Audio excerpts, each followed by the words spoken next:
आप सभी का मेरे YouTube चैनल में स्वागत है। आशा करता हूं कि आप लोग स्वस्थ होंगे। आज हम NCERT क्लास 9 का जो मैथ है उसकी जो पहला चैप्टर यानी नंबर सिस्टम यानी संख्या पद्धति का जो प्रश्नावली 1.3 है उसको प्रश्नों को आज पढ़ेंगे। और उसमें सबसे इम्पोर्टेंट टॉपिक है परिमेय संख्याओं के दशमलव प्रसार।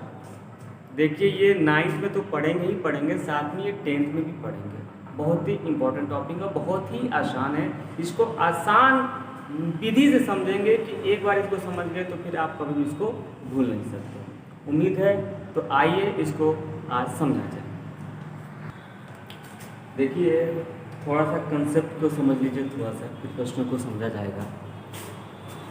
परिमेय संख्याओं के दशमलव प्रसार। परिमेय का मतलब क्या होता है कि जिसको हम P/Q के यानी अंश बटे हर के रूप में लिख सकते हैं, वो सब परिमेय संख्या होता है, रेशनल नंबर। उनका दशमलव प्रसार मतलब होता है कि Q से P में भाग देंगे, Q से P में भाग देंगे या भागफल पॉइंट के साथ जिस रूप में आता है, जितना बढ़ता है, जितना फैलाव होता है, उसको कहा जाता है दशमलव प्रसार। उसमें दशमलव रहेगा तभी वो दशमलव प्रसार कहलाएगा। क्लियर है? अब देखिए कि उनका दशमलव प्रसार कितने प्रकार का होता है, तो 2 होता है। एक होता है शांत दशमलव प्रसार टर्मिनेटिंग डेसिमल एक्सप्रेशन, दूसरा होता है अशांत या अनौशानी नॉन टर्मिनेटिंग डेसिमल एक्सप्रेशन। यानी एक होता है शांत दशमलव प्रसार, दूसरा होता है अशांत या अनौशानी दशमलव प्रसार। अनौशानी भी 2 प्रकार के होते हैं। एक होता है पुनरावृत्ति या आवृत्ति यानी रिपीटेड, यानी एक ही संख्या जब बार बार दोहराई जाती है ना, उसको कहा जाता है पुनरावृत्ति या आवृत्ति कहा जाता है। और दूसरा होता है अनावृत्ति नॉन रिपीटिंग, यानी इसी को अपरिमेय संख्या यानी इररेशनल नंबर भी कहा जाता है। जैसे समझिए थोड़ा सा, जैसे शांत में हमने एक एग्जाम्पल दिया कि 5/2 ये आपका परिमेय संख्या है। जब हम 2 से 5 में भाग देंगे ये कितने 2.5 टाइम जाएगा। देखिए जैसे हम 2 से 5 में भाग देंगे तो 2 दूना 4, 1 पॉइंट लगाएंगे 0, 2 बचे 10, ये पूरा पूरा क्या हो गया आपका कट गया। देखिए दशमलव लगाने के बाद कुछ अंक के बाद इसका शेषफल क्या आ गया, 0 आ गया। अगर दशमलव के कुछ अंकों के बाद अगर शेषफल 0 आता है वो प्रसार क्या कहलाता है, आपका शांत दशमलव प्रसार कहलाता है। क्लियर है? अब इसी का अपोजिट है अशांत या अनौशानी। अशांत अनौशानी का मतलब ये समझिए कि दशमलव लगाने के बाद इस शेषफल 0 नहीं आता है।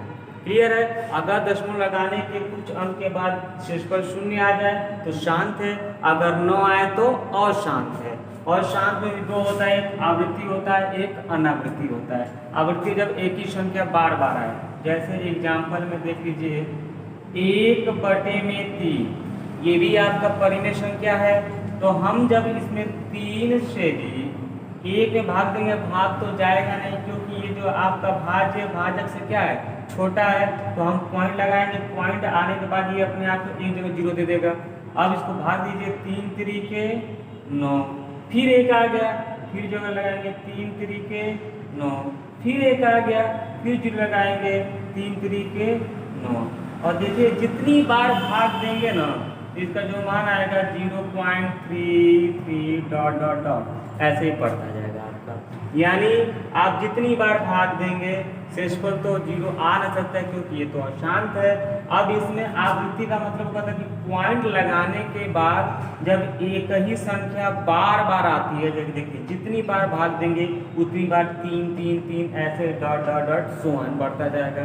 तो इसको कहा जाता है, ये जो भाग देने पे भागफल आया है ये क्या होता है पुनरावृत्ति या आवृत्ति, अशांत या अनौशानी दशमलव प्रसार होता है। क्लियर है? अब इसका दूसरा है अनावृत्ति यानी नॉन रिपीटिंग अपरिमेय संख्या। देखिए जितने भी जैसे रूट में 2, रूट में 3, रूट में 5, 7, 11, 13, 17 ये सब जितने रूट में होते हैं जिनका पूर्ण मान न निकले वो सब क्या होते हैं अनावृत्ति होते हैं। अशांत अनावृत्ति या उसी को अपरिमेय संख्या इररेशनल। जब आप 2 का वर्गमूल निकालेंगे, कक्षा 7, 8 में आप लोग पढ़ेंगे वर्गमूल निकालने का तरीका भाग विधि से।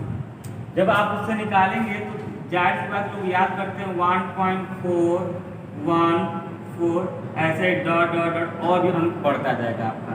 तो हम लोग केवल जो है दशमलव का 3 अंक को याद कर लेते हैं। इसके बाद यहाँ 1 नहीं आएगा कि आप कहेंगे 41 बिल्कुल नहीं। इसके बाद कोई और संख्या आ सकती है, यानी दशमलव पर संख्या अलग अलग आएगी और 0 तो बिल्कुल नहीं आएगा। ऐसे ही √3 का 1.732 डॉट डॉट डॉट। देखिए पॉइंट के बाद ये सब संख्या अलग अलग आ रही नहीं आ रही है। तो जब ये अलग अलग आ रही है तो सब क्या है, अनावृत्ति, नॉन रिपीटिंग होती है। तो करनी में भी सभी संख्याएं जो अपरिमेय होती है वो सब क्या होती है, अनावृत्ति होती है। देखिए इसको एक बार सबसे सिंपल भाषा में समझिए कि दशमलव प्रसार।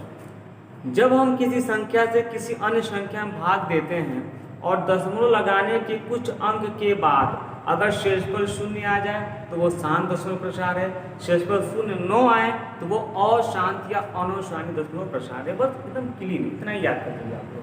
उसके बाद अशांत में एक आवृत्ति है, दूसरा क्या है, अनावृत्ति। यानी एक क्या है कि एक ही संख्या बार बार आएगी और दूसरा क्या कर रहा है कि संख्या जो अलग अलग आएगी। क्लियर है? आइए इनके प्रश्नों को देखिए और समझा जाए कि कैसे लगाया जाता है। जो प्रश्नावली 1.3 का पहला प्रश्न है, प्रश्न को ध्यान से समझिए।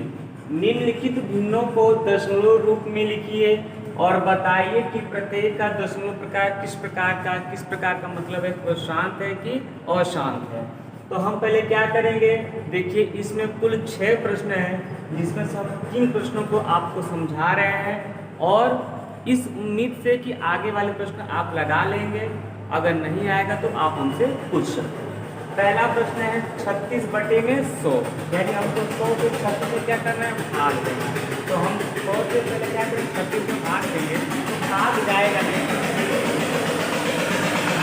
ये जो आपका भाज्य है 36 वो आपके भाजक से क्या है, छोटा है। जब वो भाजक से छोटा होगा तो भाग देगा, पॉइंट लगाएंगे तो पॉइंट जब आता है तो वो अपने के लिए 1 0 दे देता है। अब ये 360 हो गया, 3 हो जाएगा, 300 घटाएंगे 60 आएगा। पॉइंट एक बार लगाया फिर कौन लगाते हैं, वो 1 0 देता जाएगा आपका। तो ये 1 6 हो जाएगा, 6 कटे पूरा पूरा 0 हो जाएगा। तो 100 से 36 में भाग देने के 0.36 आपका क्या आ रहा है, आपका भागफल है। इसी को दशमलव प्रसार भी कहते हैं। क्या कह रहा है कि दशमलव रूप लिखिए, तो दशमलव आपका आ गया 0.36। अब इसका शेषफल 0 है तो ये बताएं कि जब 0 होता है तो क्या होता है, शांत दशमलव प्रसार होता है। क्वेश्चन नंबर 2 है 1/11, यानी आपको 11 से 1 में भाग देना है। ध्यान से इसको थोड़ा सा ध्यान से समझिए आप कि जब हम 11 से 1 में भाग देंगे तो भाग जाएगा नहीं। तो जब भाग नहीं जाएगा तो दशमलव लगाना पड़ेगा। तो हमने दशमलव लगाया तो दशमलव तक 1 ही 0 देगा। तो हम जब दशमलव लगाए हैं तो हमको 1 0 मिला। ये बना कितना आपके पास, ये बना आपके पास 10। अभी भी 11 बड़ा है, 10 छोटा, भाग जाएगा नहीं। तो अब दोबारा दशमलव नहीं लगाएंगे, अब हम 1 0 बढ़ा देंगे। 1 0 बढ़ाने से 1 0 यहाँ बढ़ जाएगा। अब ये हो गया 100। अब 100 क्या है, 11 से बड़ा है, 11 9 99। फिर वही 1 आ गया तो 1 जब आएगा तो फिर भागने जाएगा। तो दशमलव क्या करेगा, 1 0 देगा और 1 0 हम यहाँ से लेंगे तो फिर 100 फिर नहीं जाएगा। फिर ऐसे ही भाग देखिए चलता जाएगा, 1 आता जाएगा चलता जाएगा। तो हमने क्या कर ऐसे डॉट डॉट आगे आपका रख सकते हैं। तो जब हम 11 से 1 में भाग देंगे तो 0.090909 डॉट डॉट ऐसे 09 आता जाएगा। यानी जब देखिए 0909 यानी 2 संख्या ही रिपीट हो रही है। तो ये क्या हो जाएगा आपका, एक तो पहले 0 नहीं आया तो अशांत हो गया, अनाशांत। अवशांत 2 प्रकार का होता है, एक आवृत्ति होता है, एक अनावृत्ति होता है। देखिए रिपीट हो रहा है तो क्या होगा आपका, आवृत्ति दशमलव प्रसार हो जाएगा। क्लियर है? आइए क्वेश्चन नंबर 3 को देखा जाए, जो मिक्स फ्रैक्शन है यानी मिश्रित रूप में दिया है आपका। कोई दिक्कत नहीं, इसको भी आराम से लगा सकते हैं। तो प्रश्न संख्या पहले का तीसरा है 4/1/8। इसको बोलते हैं मिश्रित। ये क्या है, मिक्स फ्रैक्शन। तो पहले क्या करेंगे, इसको हम लोग भिन्न के रूप में बदलेंगे, प्रॉपर इसे कहा जाता है उचित भिन्न। तो भिन्न देखिए निश्चित भिन्न का मतलब होता है कि इसका रूप बनता कैसे, इसका रूप ऐसे बनता है। चाहे इसको ऐसे लिखिए 4/1/8, चाहे लिखिए 4 + 1/8, तो में एक ही होता है। इसको सॉल्व करते हैं, एक भिन्न का जोड़ हो गया 8 चौके 32, 32 से 33, 33 बटे में 8, ये आपका आ गया प्रॉपर फ्रैक्शन में, यानी उचित भिन्न बन गया आपका। अब 8 से क्या करेंगे 33 में, यानी बताना है कि इसका प्रसार कैसे आएगा और वो किस प्रकार का शांत है कि अशांत है। 8 से भाग देंगे 33 में, 8 चौके 32, एक आएगा पॉइंट में 0, 8 एकम 8, 2 आएगा, आप बीच लगाएंगे 8 दूना 16 और 16 घटा 4 आएगा 0 और 8 बचे 4, पूरा कट गया आपका। जब पूरा कट गया तो क्या होगा आपका शांत दशमलव प्रसार होगा। क्लियर है? आइए क्वेश्चन नंबर दूसरा देखा जाए। जो प्रश्न संख्या 2 है, कह रहा आप जानते हैं कि 1/7 का मान 0.142857 के ऊपर एक बार लगा है, मतलब फिर 7 के बाद क्या आएगा 1 4 2 8 5 7, फिर यानी इन 6 अंकों का क्या हो रहा है पुनरावृत्ति हो रही है। वास्तव में लंबा भाग दिए बिना क्या आप ये बता सकते हैं कि 2/7, 3/7, 4/7, 5/7 और 6/7 के दशमलव प्रसार का क्या है? यदि हाँ तो कैसे? यानी लंबा मतलब ये कह रहा है कि जैसे इसका मान इतना होता है ना, तो इनका भी मान बताइए, भाग नहीं देना आपको।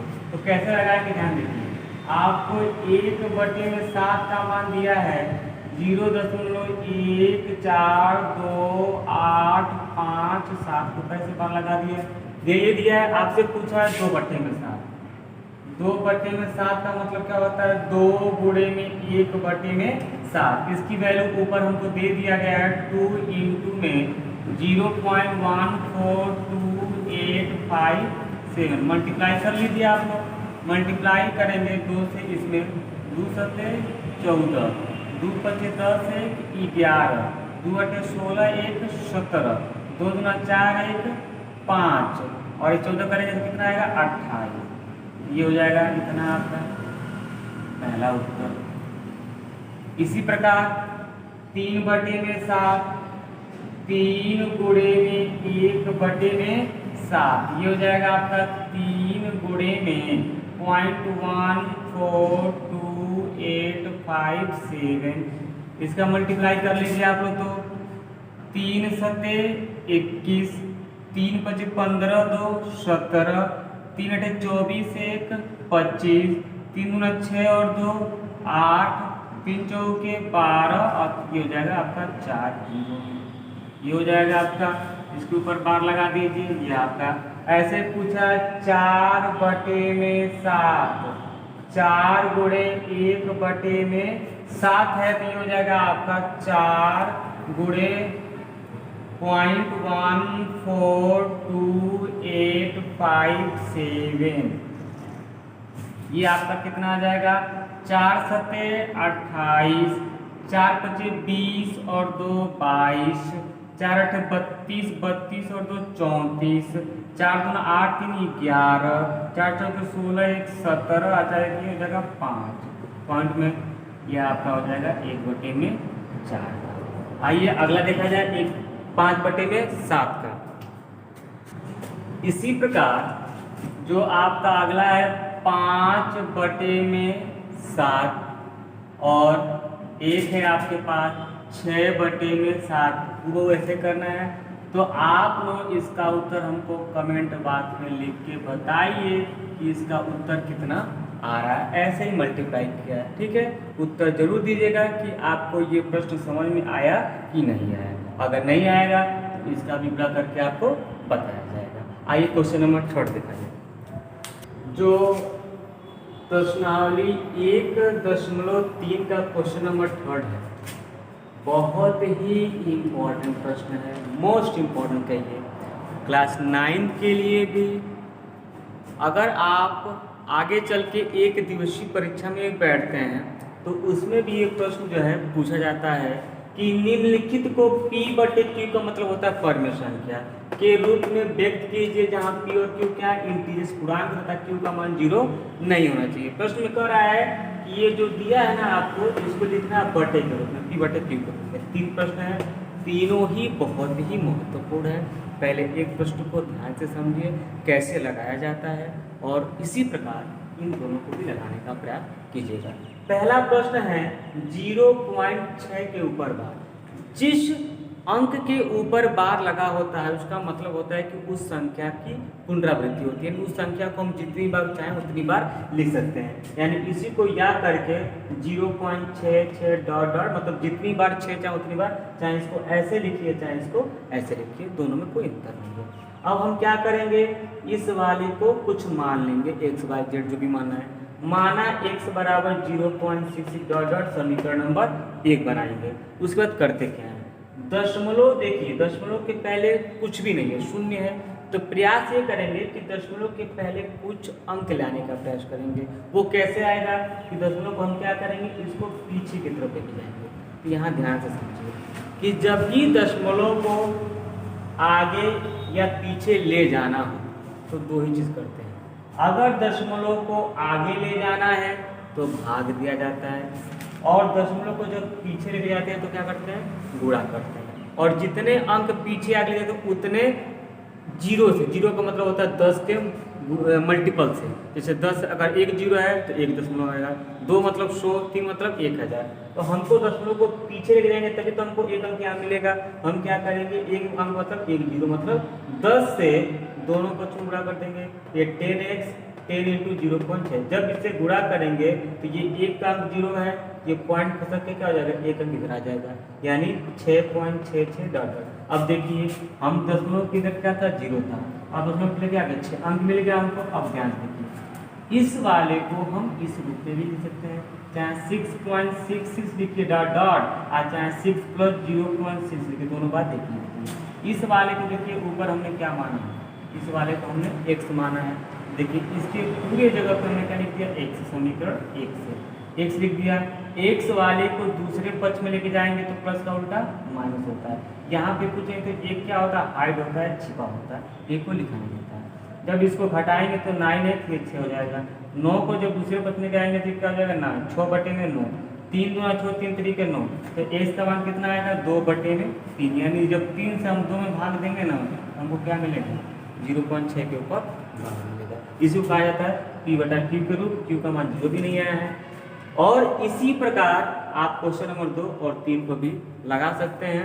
लगा सकते क्या, इसको बिल्कुल घर पे लगाइएगा, बहुत ही इंपॉर्टेंट प्रश्न है। उम्मीद करता हूँ कि आज जो भी वीडियो में आपने समझा वो आपको अच्छे से समझ में आया होगा। अगर कोई भी दिक्कत आती है तो आप बेहिचक हमसे कमेंट बॉक्स में पूछ सकते हैं। नमस्कार।